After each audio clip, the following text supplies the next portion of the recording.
So first off, I called this game going into it the what could have been, because Michael Penix, who y'all know who watch the show on a regular basis, know that I had a little bit of a man crush on during this draft. I was a very big Penix fan. Hey, you were a fan of him too. I'm just saying. I was the more loud about it, to the point where even I remember Deb one day saying, "Up about Penix" in the comment section. But it's just, I liked him a lot. I liked him a lot the way he came out of college. I thought he had a lot of experience. He had a lot of calmness to him. He had a lot of receivers got success with him, and hell, the guy almost had a friggin' Heisman Trophy season in Indiana. Like, let's be honest, that school is mostly known for a basketball coach that threw chairs. Yeah, that's what it's known for. So it's quite the accomplishment we do at that kind of school. So he came in today, very first start. Before we even get into what he did, I should start with this, actually. Let's give some kudos to Kirk Cousins, because Kirk Cousins comes into this game, gets benched, first year in Atlanta. Like, I don't care who you are, you got to understand that is not what he intended to happen this year. Like that's a pretty common sense. This was not the plan for Kirk Cousins. Yeah. Comes in, gets benched. They showed it afterwards. You didn't see it if you were at the game, but I don't know if they showed it on the televised, cast of it there. But Nope.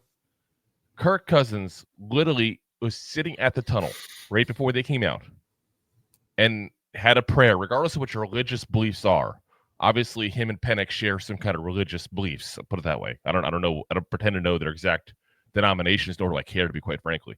But the two of them did a prayer together, and then Cousins did a pep talk with him. That's a man, right there, point blank. This man that is an adult right there in the room. Guys, we've been missing an adult in the room. I'm not saying Cousins is the answer long term or even short term, but maybe not a bad bridge. Just saying. But like I said, I want to give the kudos to him while we're talking about Penix as well, because it is a big move. That's really a classy move that I'd love to say if I was in his shoes I would do. I don't know if I could. Human emotion gets to you guys. People can always say that I would do this in this scenario. You have no goddamn clue until you actually are in that scenario. You have no goddamn clue. Anyway, Michael Penix in the day. 18 of 27, 202 yards, no touchdowns. Did have one interception that I will call BS on. That was not an interception. It was technically, by definition, one, but it's like it bounced off the receiver, and he kind of threw it to Cordell Flott. Yeah. So I'm not going to count that. Like, in the books, it goes as an interception, but I'm not going to count that as an interception on him. That's not fair. And I think it's not a bad start for him. It's hard to gauge him against such a bad team.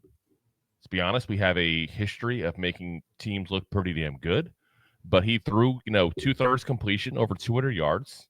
And if you take away the BS interception, he didn't make any big mistakes. And that was the issue they had with Cousins for the last couple of games. He was making mistakes. So, is it just an interesting facet of the game I wanted to kind of get out there real quick, because of the fact that obviously we're going to talk mostly about the Giants, but it's a potential big day for, the Falcons in the NFL landscape, depending on what happens for the rest of the career for Michael Penix Jr. there. So if you like that clip, then you will love the full episodes too. Find us on your favorite podcast app and look for us on all your favorite social media platforms. Thanks so much. Please, I'm begging